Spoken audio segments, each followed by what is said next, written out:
Hey Wargamers, welcome back to the channel, Death from Above Wargaming. I'm Aaron. I'm Ben. And we are back with a review.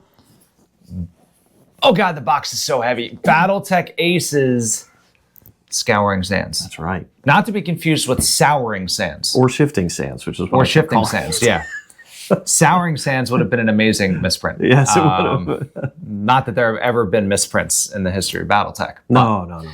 This is Scouring Sands, not to be confused with Shifted or Souring Sands. BattleTech Aces is really cool. And Ben and I were invited down to PAX. Major shout out to Paul over at Fox Network. Thank you. Even though Philly's our hood, he was like, hey, why don't you come down, check it out. Yeah. So that put me over the edge to take the day off of the day job on Friday. Ben and Dan went down. Yeah. We met a ton of fans. Also, another shout out to Jesse, who ran me through a demo game of this box. Oh, he was having a great time. He was like, the wheels were clicking. He was having a great time. I was having a great time. Jesse's a phenomenal instructor. So thanks to those guys and also everybody else that we met down there from both Catalyst and Lynn Vander Studios as well. Yeah. But we're very, very excited to dig into this box, yeah? Yeah, All very. Right. So, what is BattleTech Aces, you ask? Excellent question. So, BattleTech Aces is essentially a way to either play BattleTech by yourself, like solo, or co-op with your buddies against an automated opponent. Which is really cool. By automated, I don't actually mean the mechs move on their own. That would be cool. That's in the next box. That would be cool. That'd be like Skynet level, or toy awesome. Soldiers. I'd be really creeped out. Very cool. But this actually has decks of cards. Yeah. And basically through like a series of checkdowns, we'll talk about that at a high level, right? It tells you what the mech would do, what the unit would do, like who it wants to prioritize as a target, how it wants to behave in movement. Yeah. It's very, very, very, very cool, and it's well thought out. And I did read through the rule book and the campaign book. Personally, I think from what I read, it's very well organized, very well written, and I think you guys will like this a lot. So, but it's not just rules and rule books. It's what else is in there, Ben? There's mechs in there. There are so many mechs and cards, and like stat cards and vehicles. Yeah. There's two vehicles. Lots of cool stuff. So, why don't we get into it, guys? Stay tuned. We're gonna crack this thing open.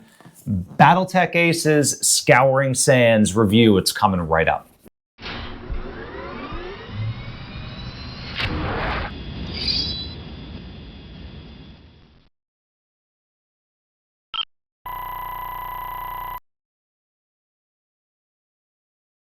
And we're back.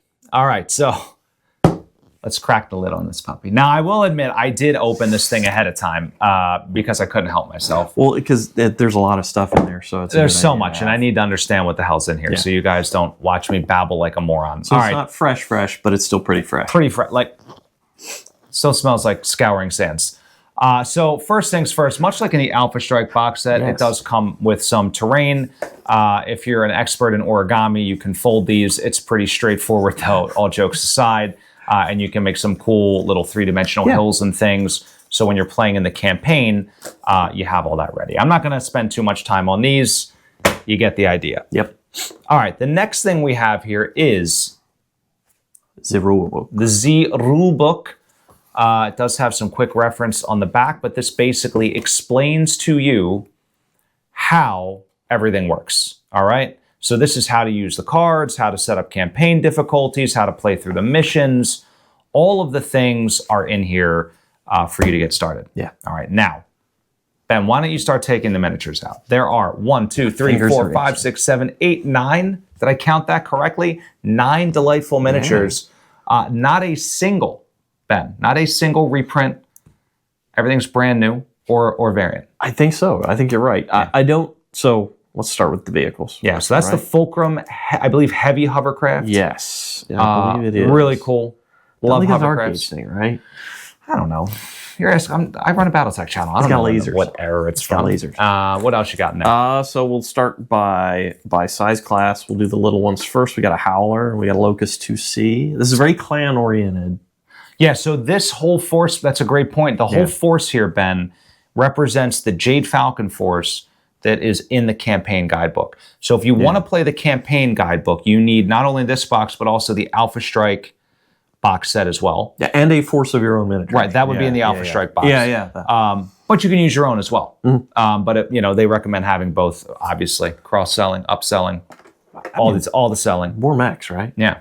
Awesome. What's that? The Thunderbolt 2C? Thunderbolt 2C. Awesome. And then you have the Rifleman. Rifleman 2C. Now, quick call out on this. All right. So Ben's fussing with these things. Yeah, I am. Those little veins. These things come off. They're on a separate sprue. I clipped it and put them together because, again, you didn't want to see me fussing with them. These you do need glue. Yeah. I used Fun Tack just to stick them on temporarily so you guys could see, but they just pop on. They're on a sprue. You clip them, you stick them on. And so far, that's a commonly asked question. There's a little sprue bar with those little tabs sticking off of them. It's in a little plastic sack and it's in there. So if you're wondering, if you got your Aces box, you have no idea what that is, that's what those are. Yeah, they go on the Rifleman. Yep, common question. And you'll see it when we do the close-ups and the turntable. You'll see it. But this gives your Rifleman +4 downforce. So it avoids skidding and when it's running on concrete. Yeah, but it may void FIA rules. You never know. That's very true. The Formula One guys. Summoner? Yeah, I think. Yeah, Summoner of some delicious variant. Marauder 2C, another variant. Yeah, that's a variant. And then, dude, this thing is all of the LRMs. That's a Bane Bane/Kraken. The Kraken. Which I don't know what model it is. I should, but I think it's the Bane 3. Okay. And then we've got a bunch of cards. So we'll go through these cards real quick, as I like to do. There it goes. All right, so let's talk about the types of cards that we get. There's a lot in here. Yeah. So the first thing is this. So you get pilot cards. So in the campaign, when you make your dudes, right? They go on there. They go on here. And so your force may only have 2 or 3 named dudes in it. Yeah.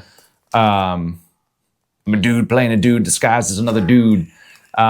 You know exactly who your dudes are. Yeah. And it has their skill, what edge they have, all of the things are here. So that's very cool. Yeah. Not just a name, also stats to go and they do advance throughout the campaign. Yeah. The next thing is all of the Alpha Strike cards for every mech in here, right? The different variants. And what's cool is if you want to know what the base variant is, it's painted in Jade Falcon colors and then not. Yep. If it's an alternate variant. So if you want to know what Thor this is, that's supposed to be the Summoner Thor H. Right? Yeah. So pretty neat. So I really appreciated that. And it does have a clever way to do that. Very clever way of doing it. And then the elementals, it's got a bunch of elemental, and on the back of the elemental is clan foot infantry. There are tokens in here, which we'll get to, emplacements, and the fulcrums are in there as well. So all of your standard Alpha Strike cards, everything your heart could desire is there. Also, if you are a classic fan, which many of us are, you get your battlefield support cards, right? So these are the new battlefield support rules. Yeah. These interact with Ace as well, but yeah, if you want that, you got them. Battlefield support's another way to run the units that are in the box. That's cool. Yeah, very cool. All right. So then we have Aces cards. All right. So these are all Aces cards. So Tell me about the Aces cards, Aaron. So there's a lot to unpack here, guys. So every Aces card has a roll, okay, and then a point value. Oh, okay. All right. So if I was playing, notice, and they're all different. Yeah. Oh, wow. So the higher numbers and the lower numbers, you start at 0, you work your way up, right? So when your automated force goes up, if you and I were just playing the game, you decide who moves, right? Or who doesn't move, right? I'm all right, well, I want to move my Locust first because I don't care about him, but my Zeus is damaged, so I want to wait till the end. Yeah. This tells you the order, right? Cool. So if you have multiple units, right, and their decks are up, this guy would move, then this guy, whatever, right? Oh, okay. And I believe it's the lower ones move first. I can validate that later when we do our tutorial. But the number basically is an initiative order. Yeah. But it has a roll on the top. So, Brawler, Scout, Striker, you get 6 of every roll that's relevant to this box. Oh, cool. Rumor has it there will be additional Aces boxes with additional rolls, new mechs, new campaigns. So that's pretty cool. Pretty cool. So you're not just stuck to the hinterland. Yes, that's exactly right. And if you buy multiple Aces boxes, you can merge decks. There's also guidelines on if you want to create your own rolls, and let's say I want to merge striker and skirmisher because they're kind of similar. Yeah. You can do it, right? But then you shuffle and you draw 6 cards. That's that deck for that dude. Oh, that's neat. Yeah. All right, so these cards, right, this type of card, and there's a whole bunch of them, as you can see, all right?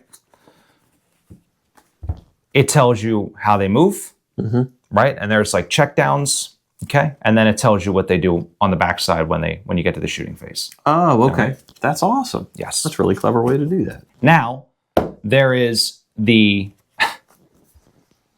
which I think is really cool. There's your commander. Yeah. Right? So this is like if you play Magic, right? Like this is like a commander card, right? But what's interesting about this is there's different A, B, C, D, E. Yeah. So at the end of every turn, you look on strategic decisions. And it's like, all your dudes are dead, go to this letter, or you killed 3 guys, or whatever it might be.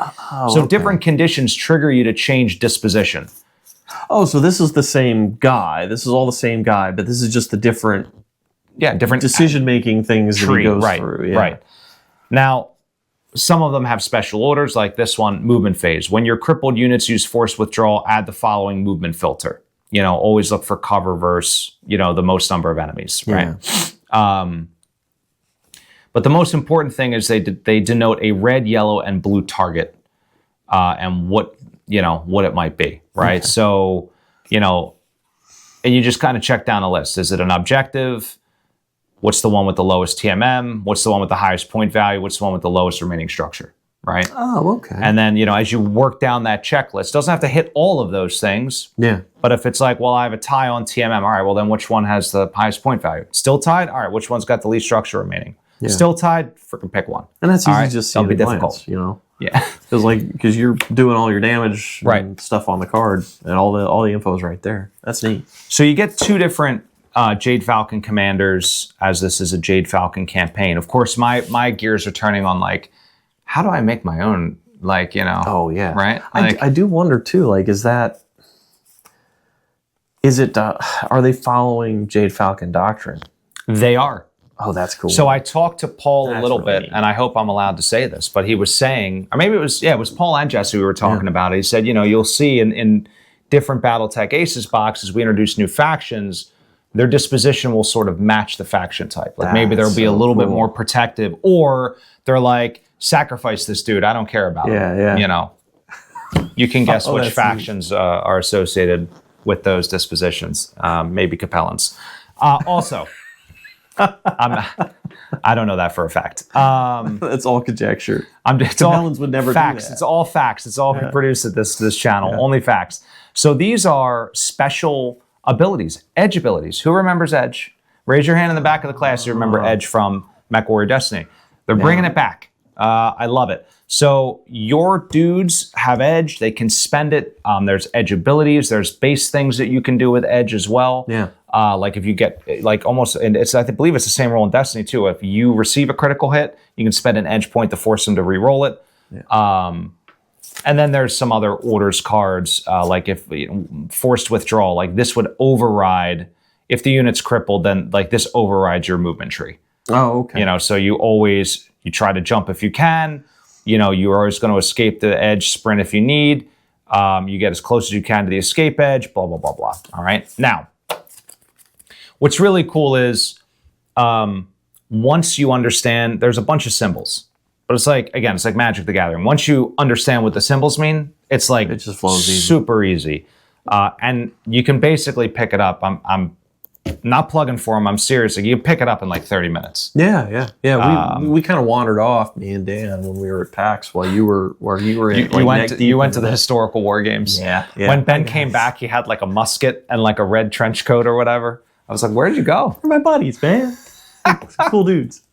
I love it. You go to conventions, you run into people that you know. Yeah. Because it's a small community in general, right? Like, it's not like there's millions of people playing tabletop war games. Well, there are not millions. Maybe there are. I don't know. But not historical ones. Definitely not historical ones. Anyway, I cut you off. You were saying something about Edge. I don't think I was, but I don't remember. I made that up. I don't remember what you were talking saying. About Edge. I can't remember either. It's okay. We're getting old. Aces campaign book. Souring Sands. That's right. I mean, shifting sands. Shifting sands. Scouring Sands. Again, really well written. Cool line art. Line art's cool as hell, awesome. right? Yeah. And line art's on the front of the other rule book too.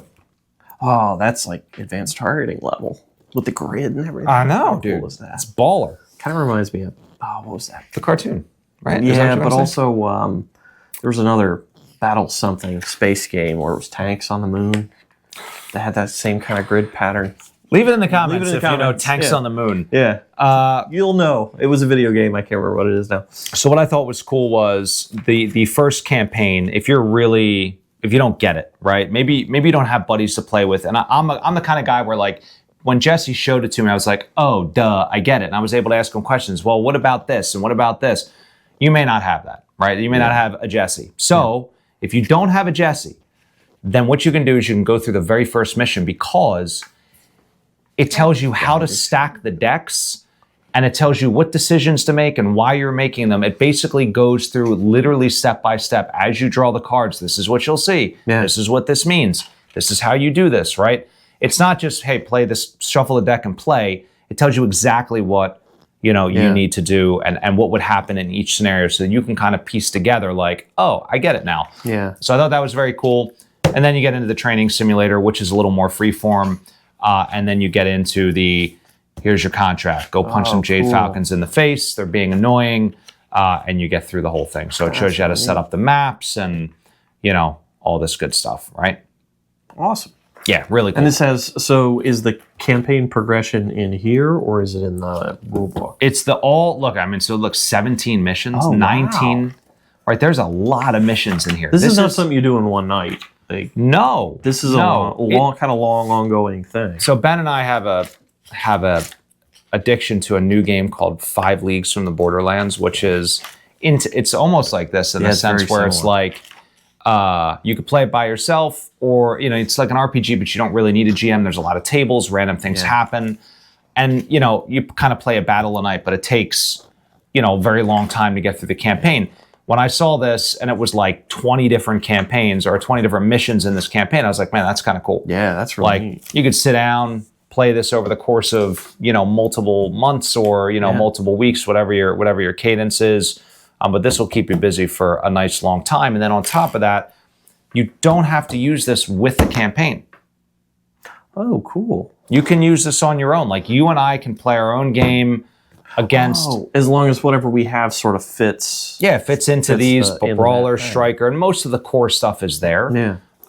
So I thought that was pretty cool too, right? And I think, one of the things Paul said to me was like, when we were designing the rules, right, we had to make it so that people could play it outside of the campaign, right? Like people just want to write their own stories. They want to, create their own heroes and their own little carve out their niche within the inner sphere or whatever. Yeah.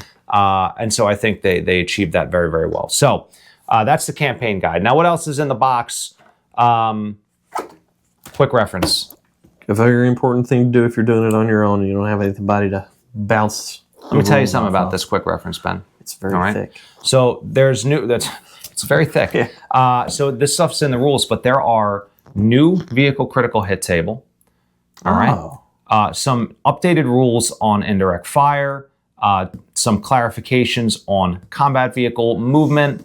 So there's other things in here that are a little bit different than what you might find in, for example, the Commander's Edition that may or may not be sort of previewing some, because typically when they do this, right, it signals like there's changes coming, right? And I know they've been talking about that for a while. So very, very exciting stuff. Just some campaign logs and things like that. Nothing that'll necessarily shock you there, but I think really well laid out. Yep. Lots of punchy tokens, waypoints and objective numbers, and TMM markers, and who has initiative. There's another rule on initiative, by the way, this token. It reminds me a lot of BattleTech Encounters. If you win initiative, you flip it to red or whatever, and then you get -2 on the next roll. And cool. And I think if you if so you get just back to back to back to back. Yeah, it's a lot harder to to win over and over and over again. And then of course there's these things. There's some rivers and bridges and little you can see the emplacements and the infantry and the elementals, right, and all of those things on here as well. So, if I may, I'm assuming that all of these terrain layouts as part of the campaign are pretty much reflected. Look at that, right? Absolutely. So these, it's a great, cool. It's a great call out. So let's slide this in here. So these, right, are these paper. The mesas, I guess. Right, like these little hills, right? And you'll know exactly like how that works. And then to your point, right, you can see the rivers here, right? And there's got the bridge, which is on the punch out side as well. So everything that you need to play is here. Now, I am not 100% sure if there are buildings in here. I think you may also need the Alpha Strike Alpha Strike buildings. Yes, they are in here. So the paper buildings from Alpha Strike also required for some of the map layouts. Hope you didn't throw those out. Now, you can, of course, use whatever you want. Yeah. Right? BattleTech is first and foremost. Look at that. Mesa. That's brilliant work. All right. Let's go to enhanced imaging. So you can use whatever you want, right? It doesn't have to exactly, if you have your own buildings, your own hills, that's what it is, right? Yeah. So that's everything in the box. Now, of course, there's miniatures, man. There are miniatures. So we're going to get these bad boys up on the turntable for you. You're going to take a nice close look at them, and then we're going to come back, and we're just like we do with every box, we're going to basically size them up for you. We'll rank them, and then we'll let you know what we think about this Aces box, should you buy it or not. All right, so stay tuned, guys. Check out these awesome new mechs.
right, guys, what did you think about those awesome new sculpts?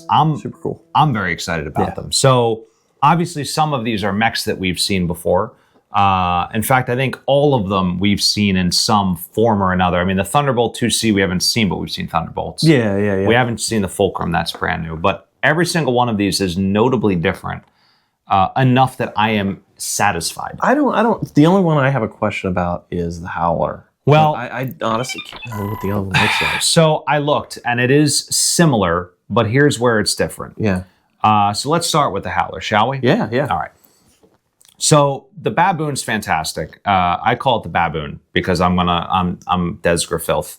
But I love the design of the mech. It it's so, like, if you had a scout mech, this is what it would look like. Absolutely, yes. You know, it looks like it moves quick. It's a low profile. It's got light weaponry, right? It's very, very cool. The missile launcher on this is different. Oh, is that? So it's like two SRM6s or, yeah, you know, I don't know, ATMs or something. I'm not sure exactly what they are. Because it comes with like an LRM. It comes three LRM5s are like that's right stacked up, yeah, right? So that's the, you know, and the pose is a little bit different, but the, you know, the quality of the sculpt is good. I'm happy with the way it looks. Yeah. I always like the cockpit on the baboon. I think it's very, very cool. The only one, I may do a kit bash of this at some point, is there's one with like an ERPPC or something instead of.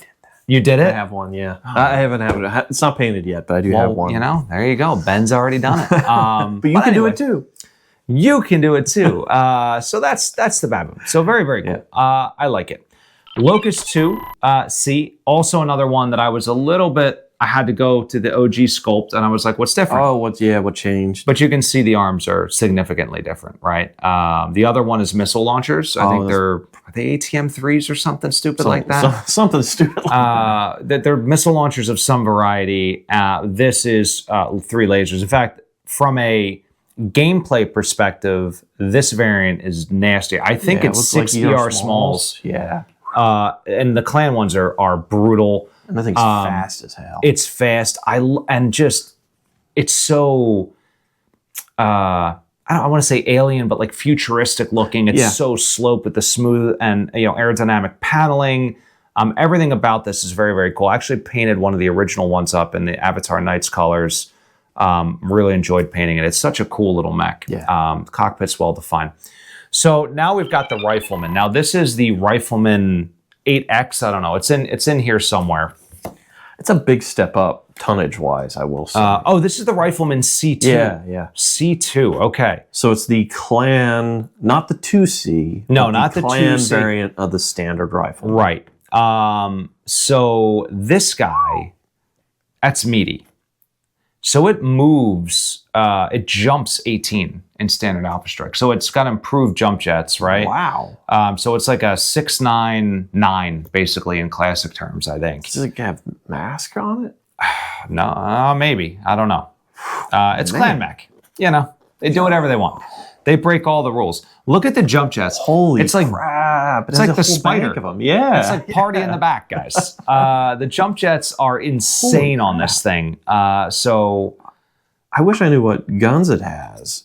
I mean, obviously it's got some kind of autocannon laser combo because it looks like it. Right. But maybe Ultra 5s or LBX 5s and some kind of all the adjectives laser. All the adjectives laser. It looks like an adjectives laser. Yeah. Extended pulse. I just I love the spoilers though. Like that's really cool. You know, it's what was the Iron Wind Metals version had those gigantic panels and the big panels, and this cleans it up quite a bit. But I love.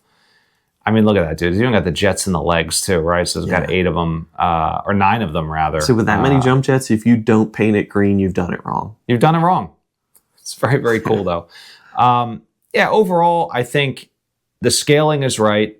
Jump jets are great. I don't see mold lines, and I always make this joke, but when, you know... Oh, the OG Rifleman was the worst. It was worse, but then I'm going to edit this video, and I'm going to have it up on my monitor, and this thing's going to be like this big on my monitor. I'm like, how did I not see that mold line?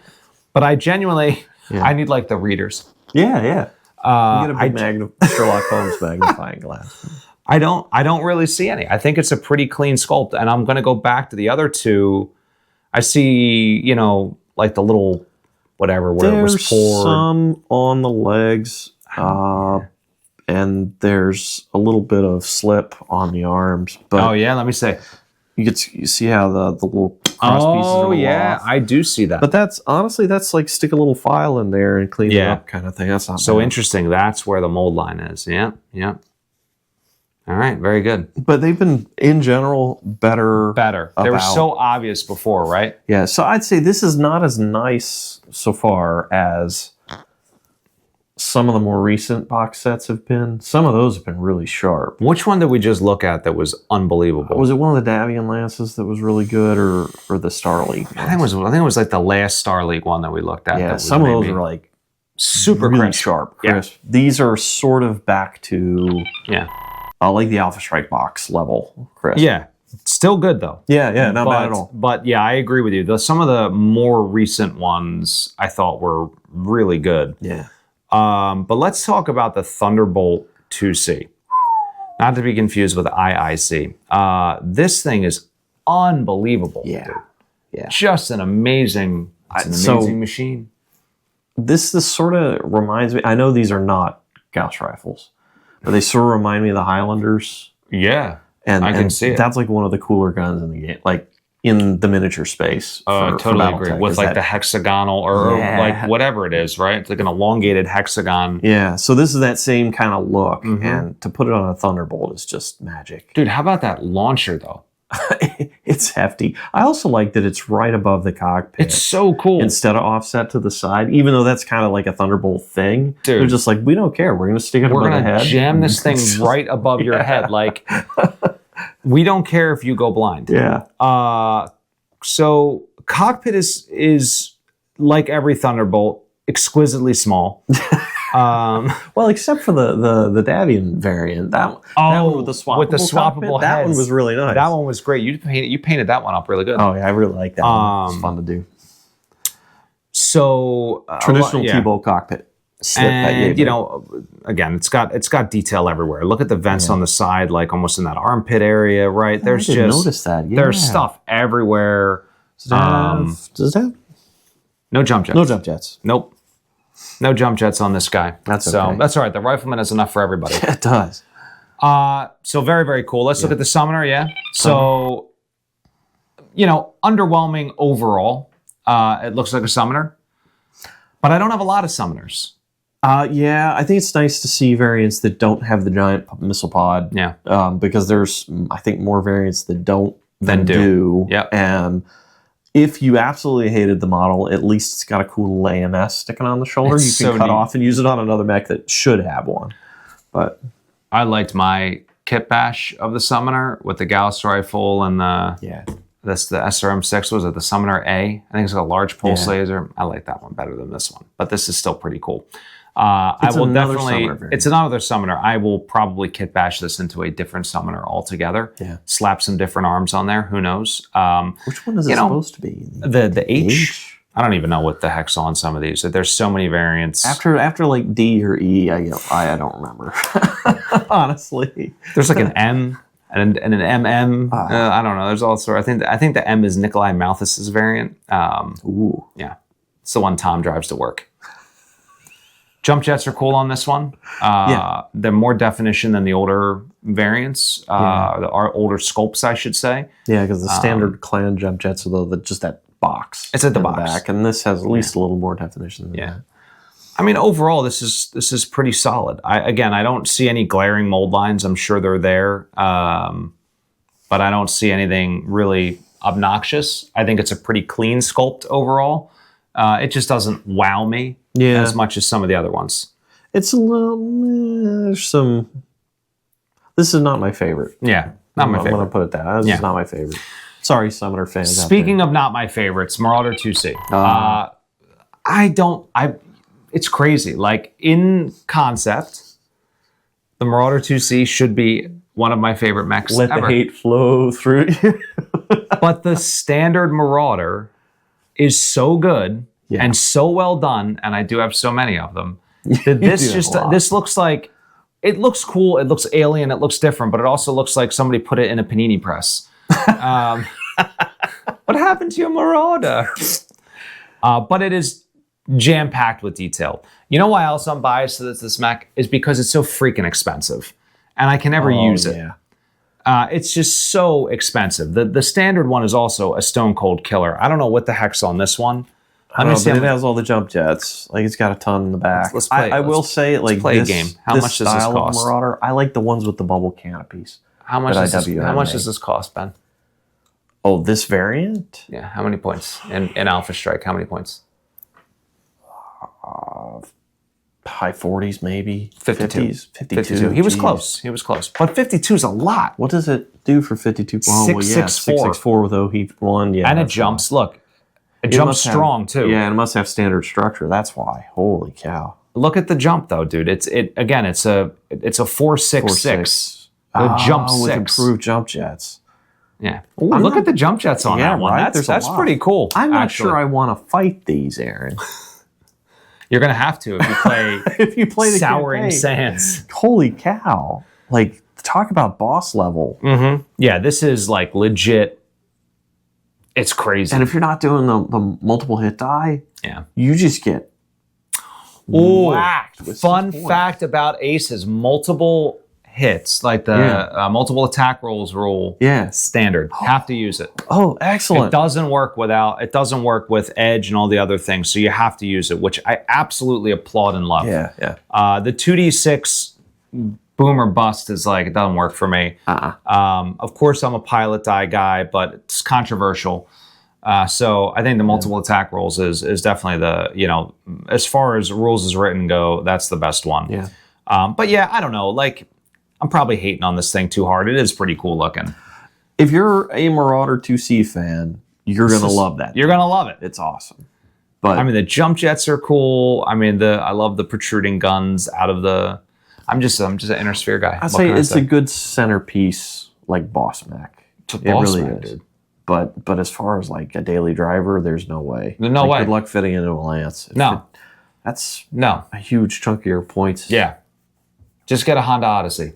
And that's at skill 4, right? That's at skill 4, yeah. You imagine what it would be in. Speaking of expensive, oh boy. How about 69 points for a Bane Kraken?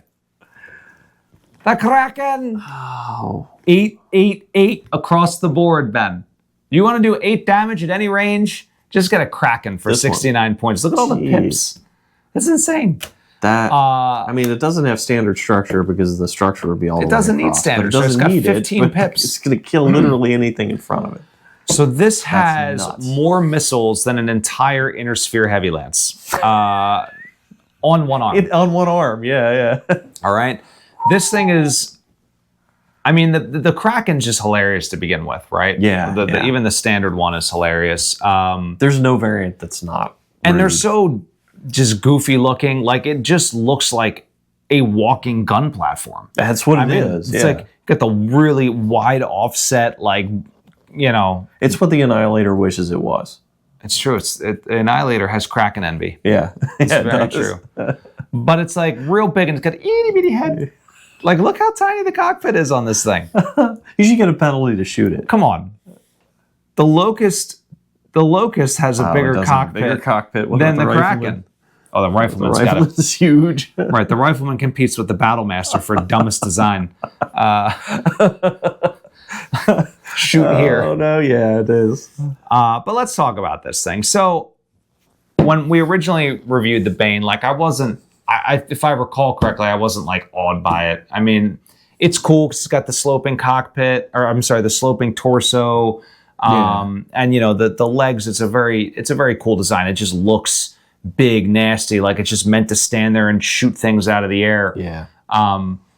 This one fills that role. It fills that role. Again, like, I'm not unhappy with it. It just doesn't blow me away. So I think you and I sort of fit the same mold in that when we look at a mech, are we going to be able to put it into a force? Yeah.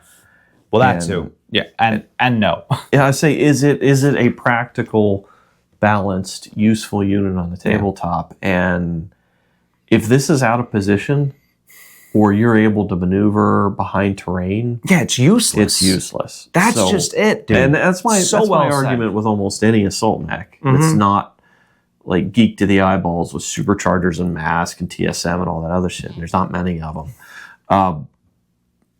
It's not going to get where it needs to be. Yeah. Or it has to have a bowling green for a table. Now, the only thing I will say about the Bane Kraken 3 is that it has IF7. Okay? Indirect fire 7. God. So, even if this stupid thing is stuck behind something, your Locust can go spot for it. Your Baboon can go spot, and you can dump 7 points of damage into something. Now, Star Captain, shoot here. Yeah, right. now rank these. Actually, no, we got to talk about the fulcrum. Oh shoot, yeah. Nah, it's cool. It's okay. I saw some of these painted at PAX. Yeah. Oh, did you? Yeah, I thought they looked great. Yeah. But I'm still kind of underwhelmed. And do you know what I wish? I wish the hovercraft had a little tiny peg so they floated. Oh, yeah, well, like the old Ironwind Metals. I'm going to say, tell us in the comments if you're a skirt on the ground or slightly elevated person, because that's important. Please be careful how you word your comments. We don't want to get the channel banned. How do you like your skirts? I like them on the ground there. You know? I like my... Ben likes his skirts on the ground. How do you like yours? We meant air skirt, hovercraft air skirt, very I was specifically. just talking about my plastic miniatures. Oh, jeez. Dear God. So what I don't enjoy about this is the LRM, and I know it's a feature of the design, which is kind of sad, but it seems ill-defined. The LRM 10 across the top on that little halo. Oh, yeah.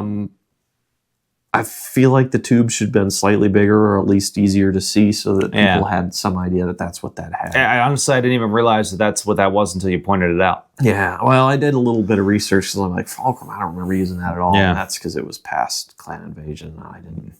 I think it's a Dark Age design because it's got that dual cockpit thing, up at the front. Yeah. It feels like a Dark Age design. Yeah. Because like a lot of those. Look at the air intake. I don't know. It almost looks like a pod racer from Star Wars. Yeah, it's a little too smooth and futuristic. It's working. Yeah. It's working. It does have a turret that turns though. Hey, that's cool. So there's that. All right. We'll stop busting out the Fulcrum. You guys are probably going to tell us in the comments how amazing a vehicle it is and how we shouldn't. We're idiots, which is fine. We love that. So, all right, let's talk about what we've got going on in terms of ranking. All right. I'm going to start. Surprise me, Aaron. All right. Fulcrum's at the bottom. All right. Just bottom for me. Summoner. That's exactly where I would put it. Summoner is next. We're agreeing, Aaron. Right. I'm feeling it. Marauder is next. Okay. All right. Now, this is where it gets kind of complicated because the baboon's cool, but it's like not that different. Yeah. This guy is cool, but again, I had to like do a double take on why it was different. Yeah. Right. And then there's this guy, and you're like, obviously, this thing is different. Right? I mean, it's just instead of guns for arms, it has gigantic missile launchers. So that, I'll put that there. But all three of these are kind of in the same category where they're 99% the same as the other one. Yeah. I like them. They're cool sculpts, but they're slightly different. Yeah. This, I don't know. I'm not loving it. You hate that thing. It's okay. Yeah. It's all right. You don't have to qualify. Now, this is where it gets hard, Ben. Oh. This is where hearts will be broken. People will be offended. I think they're offended that you're putting the Marauder that far. It's already a losing proposition. But I tell you what, this guy wins, takes the cake for me. It's the big mech on the cover of the box, and deservingly so. Yeah. It's a tremendous, tremendous, tremendous design. I like the Rifleman, but it's a Rifleman. Mm-hmm. But I do love the little panels. I love the party in the back. I love the gun design on the arms. Very, very cool. But this guy just takes the cake for me. It's packed with detail. Yeah. Packed with detail. So that's my ranking. Ben, tell me about what you would change. Hands down, T-Bolt's the winner. Yeah. Hands down, Rifleman's next up. All right. I'm going to have to put this guy. Ooh. So for me, and again, this is weird, but I do skew light medium preference. Yeah. And oh, whoa, I'm blown away. Yeah. I don't like assault mechs. Yeah. And I don't like that one. I know it looks cool, but I agree with this from if you blend in usability with the sculpting. I mean, I would still do that. Still swap it. Actually, if we're blending in usability, I might even do that. Yeah. But anyway, like aesthetically, I think we agree. They're all amazing. I think we agree. It's like yeah, and then this dude down here. Yeah. Honestly, that's a pretty well. Actually, I mean, for me, this is very close to at the bottom. Oof. And that's probably there's not much there.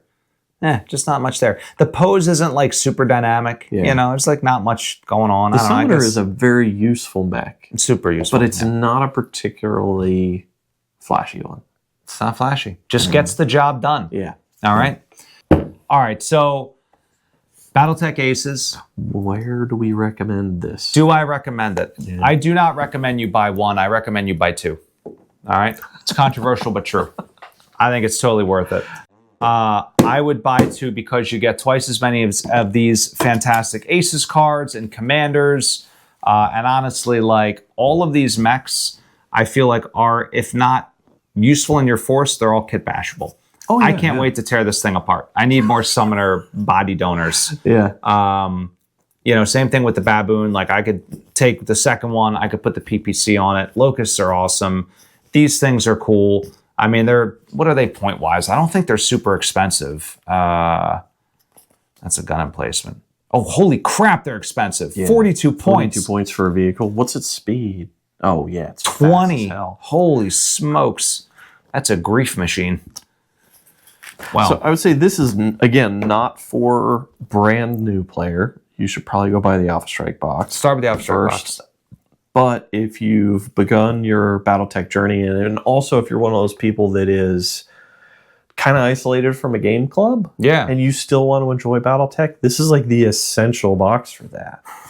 I mean, you can play all by yourself. Yeah. Or you can introduce one of your buddies to BattleTech with a cooperative campaign.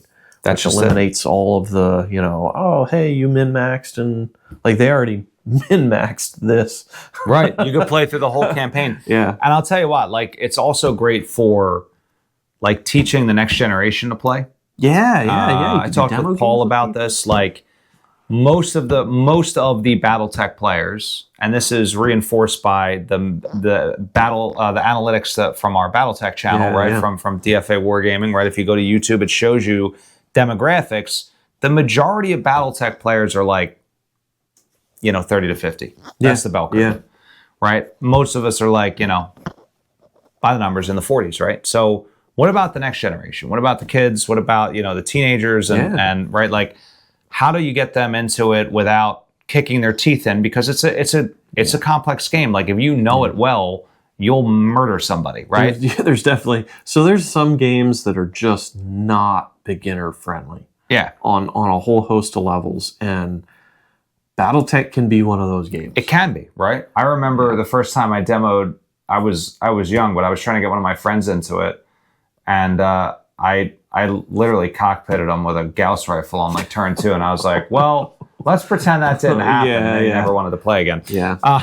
But like this is a cool way to just get, you know, people involved without having to kind of ratchet, like throttle back because you blame the deck. You're like, oh, that was fun. Let's play again. We got, you know, we got cockpitted. Re-rack, do again. Yeah, you know, but you're on the same team, like, and it's a little different, I think, of a vibe. Or you can hate the computer. You can hate the computer instead of that's right, your buddy who's introducing you to BattleTech. When my brother and I would play like Nintendo games as kids, we would always play cooperative games like Contra because we could never play competitive games because we would just end up fighting. When my wife and I were dating, like she's very competitive. Yeah. And we to this day have a moratorium on competitive play. You can't do it. Can't do it. Like we don't play Magic against like nothing. Like we're just jerks. We're both competitive jerks. And so like I love, but that's also incidentally why I love playing BattleTech and playing narratively. And like I think this is going to really enhance that. Oh, I'm very much looking forward to, you know, if we get the chance next year, you know, doing maybe some co-op missions and things like that. I think that'd be really fun. Because, like you said, we can kind of squint and stick it into anything if we get creative with it. I think that's true. So overall, definitely buy it. I would definitely buy it. I think it's, especially considering, I can't imagine them not coming out with additional boxes. Yeah. I think this is just get in on the ground floor, get it. I think you'll love it. And maybe before the year's out, if we have the time, we'll do a little tutorial on it. Maybe I'll just do a solo one so you guys can see how the cards work and, you know, do like a simple game just so you guys can understand it. Yeah. So as you said, that like they do have plans for... That's what I heard. I heard they have plans for more boxes. So this is by itself is self-contained. Correct. And I imagine the next ones are going to be pretty much self-contained, but Yeah. they do build off of each other. Right. So so it's not bad if you have the ability to get this one when you can. You can. It's not going to go bad. Right? Well, it's not going to go bad, but there's also going to be like, there might be a whole new deck for Scout, right? And so maybe you'll get 6 different cards, and then you can shuffle them together. And it actually talks about it, shuffle them together, and maybe you draw 6 out that are from different sets, right? Neat. Because it does say like the set icon at the bottom, right? So you know what set it comes from. So that way you can kind of mix and match things, right? And it gives you more variability. So again, there's a million reasons why I think you should get this. That's neat. But it definitely comes with, you know, my 5-star approval rating. I think this is really, really cool. So again, thanks to Paul, thanks to Jesse, guys, you're awesome. Great job by Lynn Vander Studios getting this, you know, pulled together in conjunction with Catalyst, of course. Terrific new sculpts here from Catalyst. So great stuff. Thanks also to Ray and Aaron. They sent us a box, although we'd already gotten this one from PAX, but now I got twice the cards. So when we do our battle reports and things like that, like we'll have a little bit more variability and things like that. So very, very exciting. Cool. But that said, I think we're all wrapped up. This was a bit of a long one, but this is a meaty box. You get a lot in here. So hopefully you guys got, you know, a good deep dive look at everything that's in there. Of course, you know, you can drop us a comment or hit us up on Discord if you have any questions or things like that. But that said, we're all wrapped up. Ben, closing thoughts? So some people may say, hey, this is late because everybody wanted this stuff during COVID. It would have been great during. It would have been great. Yeah. But the entire gaming market had no idea that there was a niche market for that. Yeah. And this is a great response to it. I think so too. That's actually a great point. Because you guys may remember, I did a whole campaign, like a whole solo campaign, you know, where I was playing 2 sides of the Alpha Strike forces, and it would have been awesome to have something like this, but now we have it. So that's a great point. All right, well, guys, thank you so much for watching. And of course, stay tuned. But before we stay tuned, 2 things. Number 1, like, subscribe, leave a comment. Yeah, Forgot about that. Yeah. Come over to Patreon. It's as little as $2 a month, guys. Keeps the lights on, keeps the cameras rolling. Of course, I would be remiss if I didn't say stay tuned in early December for a special announcement coming from the channel. Keep your eyes open in regards to 2026. Where can I get BattleTech Aces? That's a great question. Well, I will tell you where I get all of my BattleTech things is Aries Games and Minis. Yeah. It's my one-stop shop for everything. The terrain, the books, the dice, the novels, some terrific novels out there, by the way, some great little stories, old and new. But pretty much everything you need, including 3D printed terrain, things for other sci-fi games. We love Blackout. They're carrying Blackout now. Yeah. All of the stuff over at Aries Games and Minis. Great prices, fast shipping, and tremendous customer service. So definitely check them out. But now I am definitely done, Ben. Definitely done. All right. So guys, thank you so much for watching. Of course, stay tuned. Always great stuff coming from Death from Above Wargaming. Have a great night.